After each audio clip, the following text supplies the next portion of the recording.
Bapak, Ibu, saudara-saudariku yang terkasih dalam Kristus, salam jumpa kembali di dalam Tuhan. Baru saja kita mendengar bersama bagaimana Petrus dipuji oleh Yesus atas pengakuannya yang sangat mendalam akan pribadi Yesus sebagai Mesias, Anak Allah yang hidup. Beberapa saat kemudian, Petrus ditegur oleh Yesus dengan berkata, "Enyalah engkau, hai iblis."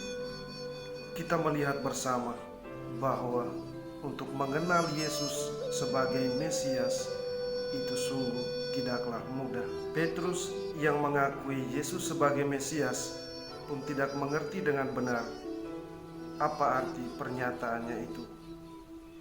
Mesias yang melekat dalam pribadi Yesus harus menanggung segala penderitaan, bahkan harus mati dibunuh dan dibangkitkan pada hari ketiga.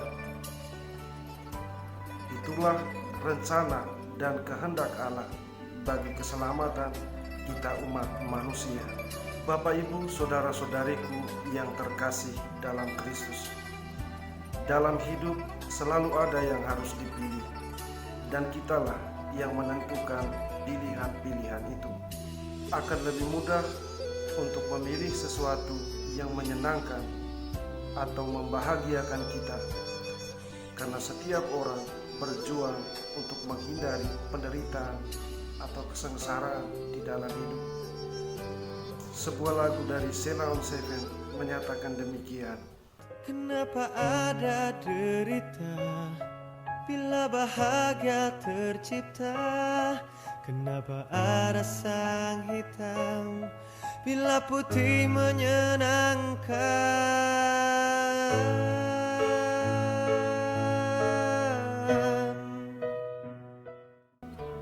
Mengapa ada derita bila bahagia itu tercipta? Mengapa ada sang hitam bila putih itu menyenangkan? Itulah pergulatan yang dialami oleh setiap orang dan dialami juga oleh Petrus, sehingga dia berkata, "Tuhan, kiranya Allah menjauhkan hal itu." Lalu bagaimana dengan kita? Bapak, Ibu, saudara-saudariku yang terkasih di dalam Kristus, kita semua pada saat ini telah disatukan oleh pengakuan iman yang sama akan Yesus sebagai Mesias, Anak Allah yang hidup. Kita masing-masing mengalami Yesus sebagai Mesias dalam pengalaman harian kita dan mengungkapkan iman kita berbeda-beda tergantung bagaimana kita mengalami Yesus di dalam hidup kita setiap hari. Sebagaimana ungkapan Petrus bahwa Yesus adalah Mesias mengandung sebuah konsekuensi, mengalami penderitaan, bahkan harus mati di atas kayu salib. Demikian pun dengan ungkapan-ungkapan kita, berbagai ungkapan iman kita yang lahir dari pengalaman-pengalaman pribadi yang mengungkapkan siapa Yesus bagi kita, mengandung konsekuensi sebuah komitmen untuk melakukan, untuk mengalaminya di dalam hidup kita setiap hari. Apa yang kita katakan harus kita wujudkan.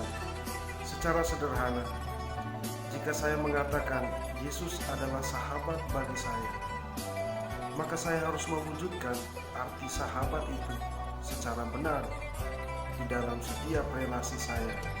Saya harus menanggalkan kepentingan saya pribadi, menghayati semangat pengorbanan diri untuk mewujudkan arti sebagai seorang sahabat.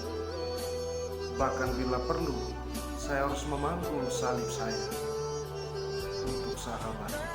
Contoh lain, kalau Yesus adalah juru selamat bagi saya, maka saya harus berjuang untuk menjadi seorang pribadi yang membawa keselamatan di dalam hidup bersama. Mungkin saya harus melewati berbagai rintangan dan tantangan untuk mewujudkan itu. Tapi sebagai seorang yang beriman, saya harus setia, harus tekun dalam mewujudkannya, karena Yesus sudah mendahului memberi teladan melakukannya untuk kita. Oleh karena itu, Bapak, Ibu, saudara-saudariku yang terkasih, siapakah Yesus bagimu?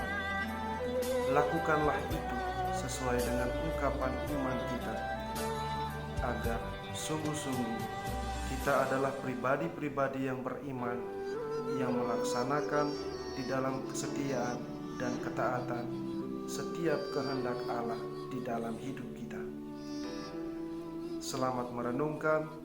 Tuhan memberkati.